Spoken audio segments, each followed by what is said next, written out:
Standing in my perfect kitchen at 3 in the morning, staring at my wife's phone, buzzing like an angry wasp on the granite countertop, I finally understood what they mean about the calm before the storm. The device lit up again with another message from Austin Reade. Yes, that Austin Reade, the celebrity everyone's obsessed with, and Julia's response was immediate even though she was supposedly asleep upstairs. "Just business," she'd said when I caught her smiling at her screen during dinner. Right. And I'm just the boring tech guy who pays for this glass palace we call home. My name is Daniel Carter, and I've spent the last 15 years building a cybersecurity company from nothing. While Julia climbed the ladder at Pristine and Associates, Boston's hottest PR firm, I was the steady one, the reliable one, the one who made sure the bills got paid and the smart home systems worked perfectly. The phone buzzed again. This time I looked. "Austin, tomorrow night changes everything. You ready for what we discussed?" Julia: "More than ready. Daniel suspects nothing." Austin: "Good. My security will handle any problems. Trust me."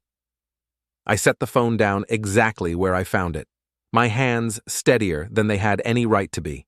15 years of marriage, and she thinks I suspect nothing. The woman who married a cybersecurity expert thinks she can hide her digital footprints. Upstairs, Julia was probably lying awake, planning her next move. Tomorrow was the Children's Hospital Gala, the social event of the season. Austin would be there as the guest of honor, and Julia had been coordinating his appearance for weeks. Late nights at the office, weekend calls, mysterious shopping trips for the perfect dress. I walked to my home office and powered up my laptop. If Julia wanted to play games, she picked the wrong opponent. I'd built my career on finding hidden connections, tracking digital evidence, and protecting my clients from people who thought they were smarter than everyone else. The first thing I discovered was the hotel reservation, the Ritz-Carlton presidential suite tomorrow night, booked under Austin's name, but with Julia listed as the secondary guest. The second thing was the text thread she thought she'd deleted, weeks of increasingly intimate messages, plans for after the gala, and Austin's promises about what he could do for her career. But the third discovery was what made me freeze. Screenshots of our joint bank accounts, photos of our house, details about my business that she'd shared with him. This wasn't just an affair. This was a calculated dismantling of everything I'd built. I printed everything, organized it in folders, and created encrypted backups on 3 separate drives. Then I did something that would have surprised my wife if she'd known. I smiled. Julia thought she was married to a pushover, a nice guy who'd roll over and take whatever she dished out. She was about to learn the difference between nice and weak. The next morning, she came downstairs in her silk robe, hair perfect despite her supposed sleepless night. "Morning, honey. Big day today." "The gala," I said, not looking up from my coffee. "You excited?" "Of course. It's going to be amazing." She poured herself juice, checked her phone. "Austin's team is handling all the final details." "I bet they are." Something in my tone made her glance at me, but I was already heading upstairs to shower. Let her wonder. By tonight, wondering would be the least of her problems. My office building downtown reflected the morning sun like a steel and glass monument to everything I'd accomplished without anyone's help. Preston and Associates occupied 3 floors of a competing tower across the street, close enough that I could see into their conference rooms with binoculars if I were the paranoid type. I wasn't paranoid. I was prepared. "Mike, I need you to handle something for me," I said to my chief technology officer as he settled into the chair across from my desk. Mike Huang had been with me since the early days, back when we were running the company out of my garage and living on pizza and energy drinks. "What's up, boss?" Mike had a way of reading situations that made him invaluable. Right now, his expression told me he knew this wasn't about business as usual. I slid a folder across the desk. "I need comprehensive digital surveillance on these individuals. Everything legal, social media monitoring, public records, business filings, News alerts, and I need it by 5 o'clock. Mike opened the folder and whistled low. Austin Reade? What's your interest in this guy? Let's call it market research. I stood and walked to the window, looking across at Julia's building. Also, I need you to activate the emergency protocols for all our client accounts. Full security sweeps, password updates, the works. Daniel, that's going to take weeks and cost us. Do it. I turned back to him. And Mike, clear your schedule for tonight. I might need backup. After Mike left, I made 3 phone calls. The first was to my lawyer, scheduling an emergency meeting for Monday morning. The second was to my accountant, requesting immediate separation of all joint assets. The third was to someone Julia would never expect me to call, Ava Redmond, the tabloid reporter who'd been trying to dig up dirt on Austin for months. Mr. Carter, Ava's voice crackled through the phone. I wasn't expecting to hear from you. I have information about Austin Reade that might interest you, but I need a guarantee that your sources remain protected. What kind of information? The kind that ends careers. Are you interested? There was a pause. I'm listening. Tonight, after the gala, I'll have everything you need for the story of the year. I spent the rest of the day preparing. Not for the gala, that was just theater. I was preparing for war. At 5 o'clock, Mike knocked on my door with a thick manila envelope. Your market research, he said, but his expression was grim. Daniel, whatever's going on, be careful. This guy has connections that go way beyond entertainment. The file made for fascinating reading. Austin Reade wasn't just a celebrity. He was a predator with a pattern. 3 previous relationships with married women in positions to help his career. 2 restraining orders that had been quietly settled. A security team led by Viktor Kozlov, an ex-military contractor with a reputation for intimidation. And financial troubles. Despite his public image, Austin was leveraged to the hilt, desperately needing the endorsement deals and business connections that someone like Julia could provide. I was still reading when Julia called. Honey, I'm running late. Can you meet me at the gala? Of course, wouldn't miss it. Great. Oh, and Daniel, try to network tonight. This could be good for your business too. After she hung up, I opened my desk drawer and pulled out a small digital recorder. Tonight, Julia wanted me to network. She was about to get her wish. The Bostonian ballroom looked like something out of a fairy tale, all crystal chandeliers and gold leaf, filled with the kind of people who appeared in society magazines. I stood near the bar in my perfectly tailored tuxedo, nursing a scotch and watching my wife work the room like she owned it. Julia was radiant in a red dress that cost more than most people's cars, her laugh carrying across the room as she charmed potential clients and social media influencers. She was in her element, and for a moment, I almost felt sorry for what was coming. Almost. Austin made his entrance at 8:30, fashionably late and surrounded by his entourage. The man was undeniably charismatic, tall, perfectly groomed, with the kind of smile that had launched 1,000 endorsement deals. He worked the crowd like a professional, but his eyes kept finding Julia. I activated the recorder in my pocket and started moving. Daniel!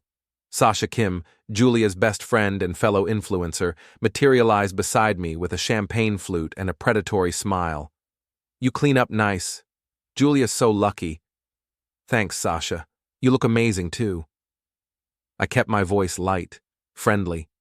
This is quite an event. Oh, it's going to be unforgettable. Something in her tone made me look at her more carefully. Julia's been working so hard on this. She deserves whatever comes next. What do you mean? But Sasha was already floating away, leaving me with the distinct impression that I'd just been warned. I made my way through the crowd, collecting conversations like evidence. The tech investors who knew my reputation, the PR executives who worked with Julia, the society reporters documenting every moment. All of them would remember this night, but not for the reasons they expected. At 9 o'clock, Austin approached the podium to give his speech about children's charities and community support. He was smooth, professional, hitting all the right notes, but his eyes kept drifting to Julia, and I saw her blush when he mentioned the incredible people who made tonight possible. After the speech, Austin made his way directly to us. "Julia, you've outdone yourself," he said, taking her hand and holding it just a moment too long. "And you must be Daniel. I've heard so much about you." "All good, I hope." I shook his hand, noting the expensive watch, the perfect manicure, the way he positioned himself between Julia and me. "Julia tells me you're in cybersecurity, fascinating field. All those secrets people think they can hide." His smile was sharp. "But nothing stays hidden forever, does it?" "No," I agreed. "It doesn't." We made small talk for a few minutes, the kind of polite conversation that happens at these events. But underneath, there was something else happening. Austin was marking his territory, and Julia was letting him. "Well," Austin said finally, "I should mingle. Julia, don't forget about our meeting later." After he left, Julia turned to me with bright, false cheer. "Isn't he amazing? So down to earth." "Sure. What meeting?" "Oh, just some follow-up business. Boring PR stuff." She waved dismissively. "You should network." I saw some tech people by the silent auction. I spent the next hour doing exactly that, building alibis and collecting witnesses. At 10:30, I was deep in conversation with the CEO of a major Boston tech firm when I saw Austin's security chief, Victor Kozlov, approach Julia. The conversation looked casual from a distance, but I could read body language. Victor was giving instructions, and Julia was nodding. When he walked away, she looked around the room until she found me, then started making her way over. "Daniel, I'm not feeling well," she said, touching my arm. "I think I should head home." "I'll come with you." No. Stay and network. This is important for your business." Her smile was perfect, concerned. "I'll just catch a ride with Sasha." But Sasha was across the room, and I'd already seen her leave with someone else 20 minutes earlier. "Are you sure? I don't mind." "I'm sure." Julia kissed my cheek. "I love you. See you at home." I watched her leave, noting the direction she went, not toward the main exit, but toward the service elevators that led to the hotel floors above. Then I finished my drink, made my excuses, and walked out the front door like a man heading home to an empty house. Instead, I drove to the parking garage across the street and waited. At 11:15, my phone buzzed with a text from Julia. "Home safe. Feeling better. Don't wait up." Except she wasn't home. She was 4 floors above the ballroom in Austin's suite, probably thinking she'd executed the perfect deception. I sat in my car, engine off, watching the hotel entrance and thinking about choices.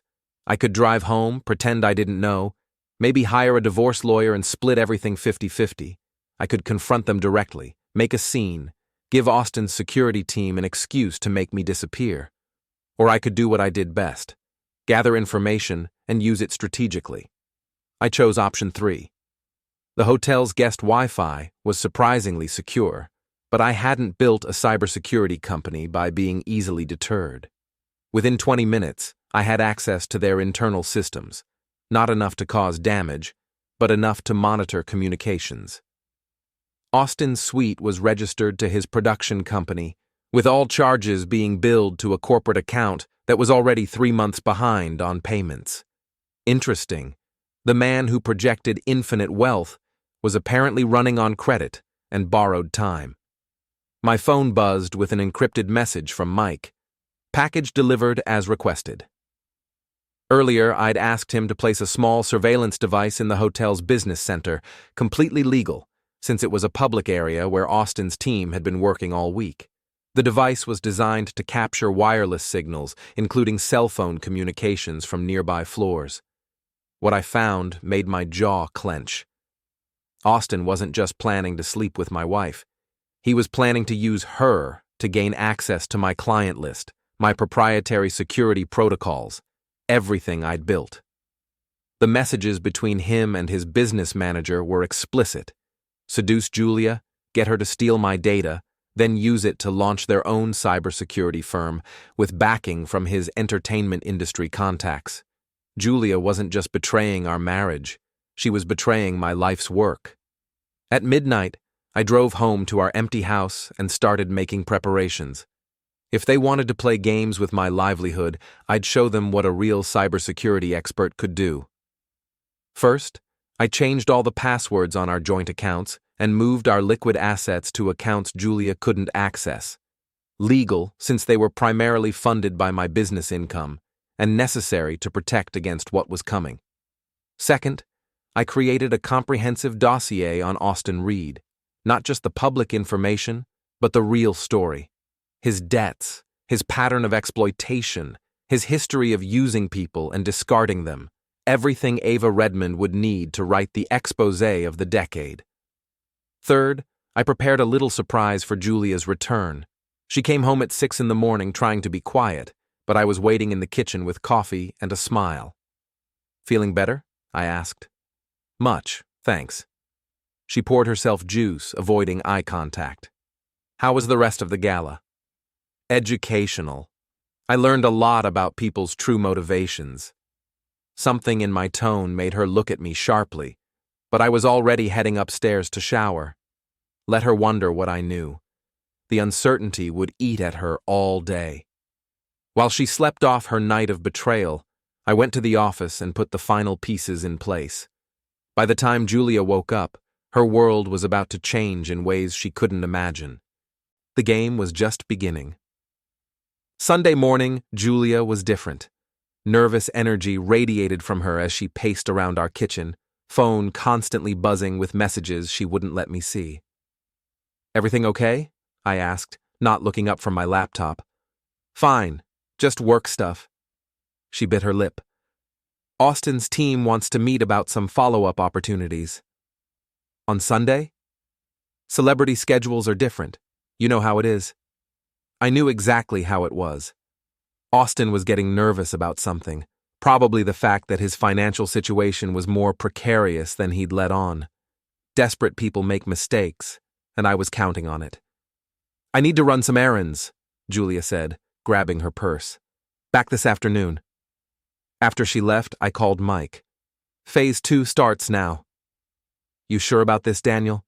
Once we pull this trigger, there's no going back." "I'm sure." What Julia didn't know was that I'd spent Saturday night doing more than just gathering evidence. I'd also reached out to some old contacts, people who owed me favors, who understood the value of loyalty, who had their own reasons for disliking predators like Austin Reade. By Sunday evening, the first domino was ready to fall. Julia came home agitated, her phone ringing constantly. "We need to talk," she said, which was exactly what I'd been expecting. "About what?" "Daniel, I think someone's trying to cause trouble for Austin. There are rumors starting, questions about his business dealings." "What kind of rumors?" "Financial stuff. Allegations about how he treats women." She was pacing again. "It's probably nothing, but his team is worried." "Sounds serious." "The thing is..." She stopped pacing and looked at me directly. "Austin thinks it might be connected to someone at the gala. Someone with access to private information." "Like a cybersecurity expert?" Her face went pale. "Daniel, you didn't what, Julia?" "Nothing. Never mind."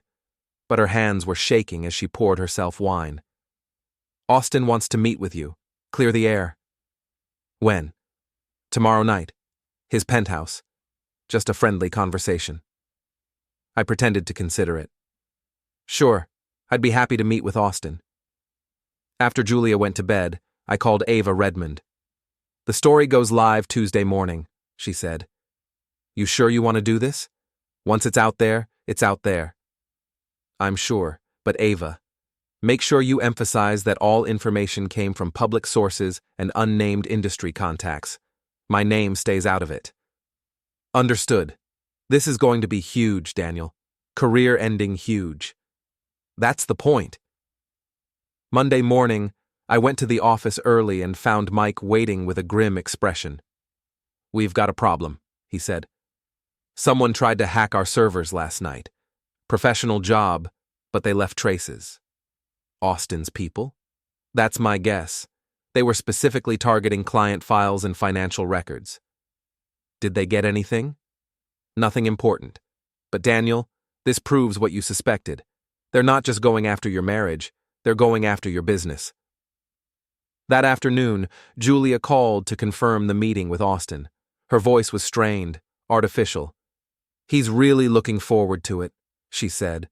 "Victor will pick you up at 8. "Victor?" "Austin's security chief. He's very nice."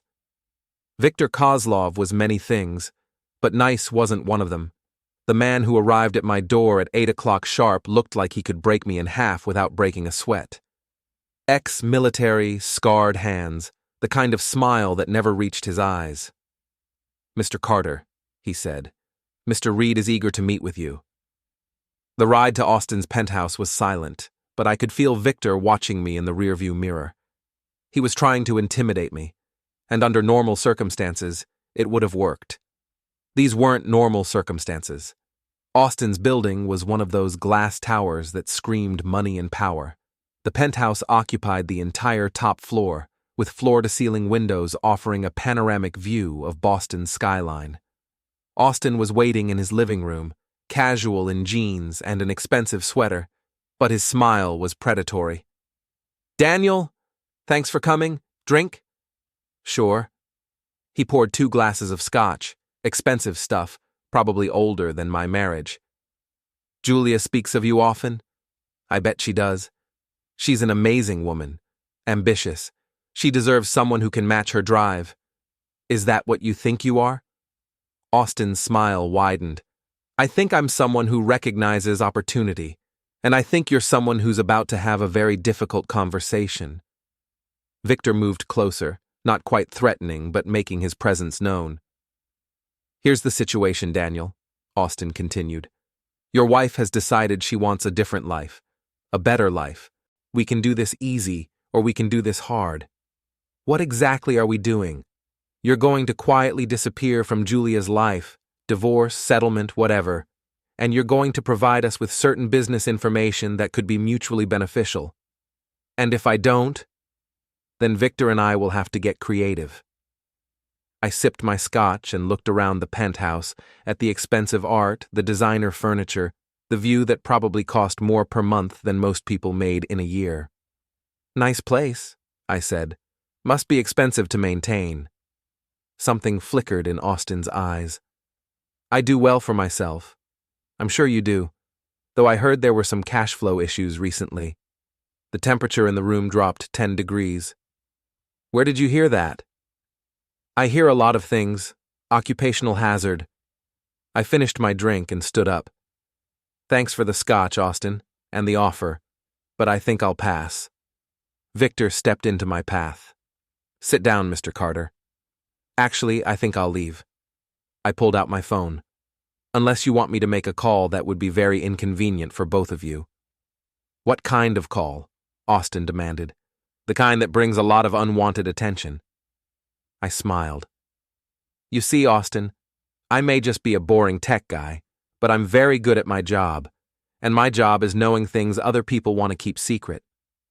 I walked to the elevator, Victor's eyes boring into my back. As the doors closed, I heard Austin's voice, tight with anger. "Find out everything about him. Everything." Too late for that, I thought as the elevator descended. I already knew everything about him. Tuesday morning, the story broke like a dam bursting. Ava Redmond's exposé ran on the front page of 3 major newspapers and went viral within hours. The real Austin Reade, a pattern of exploitation and financial deception. Photos, documents, interviews with former associates, everything I'd helped her gather, presented as the result of months of investigative journalism. Austin's financial troubles, his history with married women, his attempts to steal business secrets, it was all there, documented and devastating. I was in my office monitoring the fallout when Julia burst through the door without knocking. "You bastard," she hissed. You did this. Did what? Don't play innocent. The story, the leaks, everything. Her face was flushed with rage. Austin's career is over. His endorsement deals are being canceled. His investors are pulling out. Sounds like he should have been more careful about his business practices. This is about revenge, isn't it? Because of us? I leaned back in my chair and looked at my wife. Really looked at her. The woman I'd loved for 15 years, who'd shared my dreams and my bed, who'd thrown it all away for a celebrity who saw her as nothing more than a useful tool. Julia, this stopped being about us the moment you decided to help him steal my client data. Her face went white. I don't know what you're talking about. The attempted hack Sunday night, the files you copied from my home computer, the business plan you helped him develop. I opened my laptop and turned it toward her. I have everything, Julia. Every message, every meeting, every betrayal. She sank into the chair across from my desk, the fight going out of her. How long have you known? Long enough? I closed the laptop. The question is, what happens now? Austin says we can fight this. His lawyers think. Austin's lawyers are going to be busy keeping him out of jail. The SEC is opening an investigation into his business practices. The IRS is auditing his taxes. 3 women have come forward with harassment allegations. You orchestrated all of this. I provided information to people who were already looking for it. The rest is just Austin reaping what he sowed. Julia's phone buzzed. She looked at it, and her face crumpled. He's not taking my calls, she whispered. His people say the relationship was just professional. Of course they do. You're a liability now. She looked up at me with tears in her eyes. Daniel, I made a mistake. A terrible mistake. But we can fix this. We can— No, we can't. I pulled out a manila envelope and slid it across the desk. Divorce papers. I'm keeping the house, the business, and most of our assets. You can have your car and your personal belongings. You can't do this. I have rights. You have the right to hire a lawyer. But Julia, before you do, you should know that I have evidence of your involvement in attempted corporate espionage. That's a federal crime. She stared at me like she was seeing a stranger. Who are you? This isn't the man I married. You're right, I said. The man you married was naive enough to trust you. Consider this an upgrade. After she left, I sat alone in my office, looking out at the city where I'd built my life and my business. My phone was ringing constantly, reporters, clients, friends who'd heard the news, but I ignored them all. There was one more call I needed to make. Ava, it's Daniel. How's the response to the story? Incredible. This is the biggest thing I've ever broken. Austin's people are in full damage control mode, but it's too late. The story's everywhere. Good. And remember our agreement. Your name stays out of it completely. As far as anyone knows, I developed these sources independently. Perfect. That evening, I drove home to my empty house and poured myself a drink. Julia had already been there. Some of her clothes were gone, along with her jewelry and personal items. She'd left her wedding ring on the kitchen counter. I picked up the ring and held it to the light, remembering the day I'd placed it on her finger. We'd been so young, so sure that love was enough to overcome anything. We'd been wrong. My phone buzzed with a text from an unknown number. This isn't over. I smiled and typed back, Yes, it is. Then I blocked the number, finished my drink, and went upstairs to bed. Tomorrow, I'd start rebuilding my life. Tonight, I'd sleep better than I had in months. The underdog had won. The morning sun streamed through my office windows as I reviewed the quarterly reports. Carter Cybersecurity had not only survived the scandal, we'd thrived. Turns out, taking down a celebrity predator was excellent advertising for a security firm. My assistant knocked and entered. Mr. Carter, there's someone here to see you. Julia walked in, and for a moment, I barely recognized her. Gone was the polished PR executive, replaced by someone who looked tired, older, defeated. Hello, Daniel? Julia, you look— Like hell. I know. She sat down without being invited. I wanted to thank you. Thank me? For not pressing charges. For letting me keep some dignity. You're welcome. We sat in silence for a moment. Finally, she spoke again. I heard Austin's in rehab, some facility in Switzerland. So I heard. And Sasha's working at a boutique PR firm in Portland. Apparently her influencer career didn't survive the association. Choices have consequences. Julia nodded. I got a job. Nothing glamorous, marketing coordinator for a nonprofit in Worcester, but it's honest work. I'm glad. She stood to leave, then turned back. Daniel, I know you'll probably never forgive me, but I want you to know I loved you, I really did. I know, I said. I loved you too. After she left, I returned to my reports. Outside, Boston hummed with life and possibility. Somewhere in the city, people were making choices that would define their futures. Some would choose loyalty and integrity. Others would choose betrayal and shortcuts. I'd learned the difference between the two, and more importantly, I'd learned what happened when you underestimated the quiet ones. My phone buzzed with a text from Mike. New client wants to meet. Says he heard what you did to Austin Reade and wants that level of protection for his business. I smiled and typed back. Set up the meeting. The underdog was now the alpha, and business had never been better.